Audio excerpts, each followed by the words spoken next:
روشنی کی زندگی بچپن سے ہی آزمائشوں سے بری رہی تھی۔ جب وہ صرف 8 سال کی تھی، اس کے والدین ایک حادثے میں انتقال کر گئے۔ اس کے بعد اس کے چچا اسے اپنے گھر میں لے آئے۔ یہ گھر اس کے لیے ایک پناہ گاہ تو تھی، مگر وہ ہمیشہ اس میں ایک اجنبی کی طرح رہی۔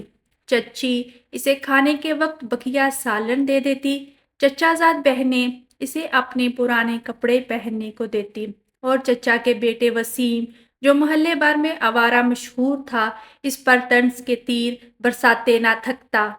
روشنی کو پڑھنے کا بہت شوق تھا، لیکن چچا خرچہ کرنا نہیں چاہ رہے تھے، مگر دنیا کو دکھانے کے لیے انہوں نے اسے ایک معمولی اسکول میں داخل تو کروا دیا، لیکن اسکول کے اخراجات ایک بہت بڑا مسئلہ تھا۔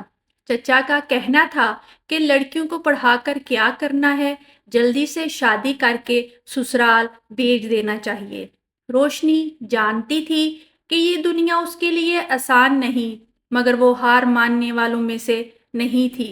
اسکول سے واپسی پر وہ ٹیوشن پڑھانے لگی، محلے کے بچوں کو اردو اور ریاضی سکھاتی، اور اس سے جو تھوڑے بہت پیسے ملتے وہ اپنی تعلیم پر لگا دیتی۔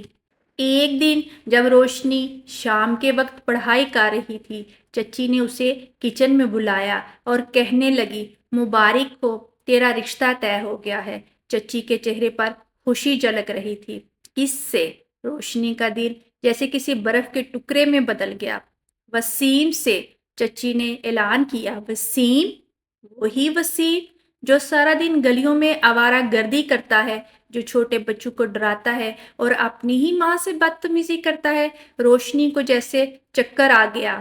نہیں، اس کے منہ سے بے اختیار نکلا۔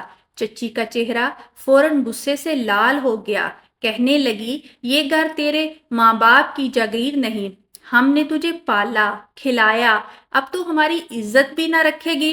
روشنی نے چچا کی طرف دیکھا، لیکن وہ خاموشی سے پان چبا رہے تھے، کسی کو اس کے جذبات کی پرواہ نہیں تھی۔ اسی رات روشنی نے فیصلہ کر لیا کہ وہ اپنی زندگی کے فیصلے خود کرے گی۔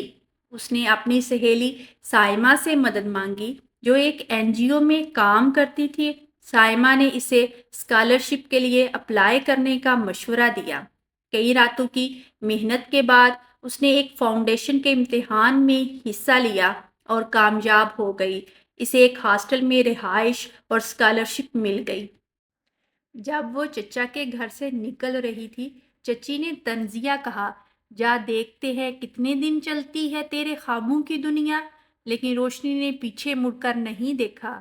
وقت گزرتا گیا، روشنی نے دن رات محنت کی، وہ یونیورسٹی گئی، تعلیم مکمل کی اور پھر ایک اچھی نوکری حاصل کر لی۔ اب وہ دوسروں کی مدد بھی کر سکتی تھی جو کبھی اس کی طرح بے سہارا تھے۔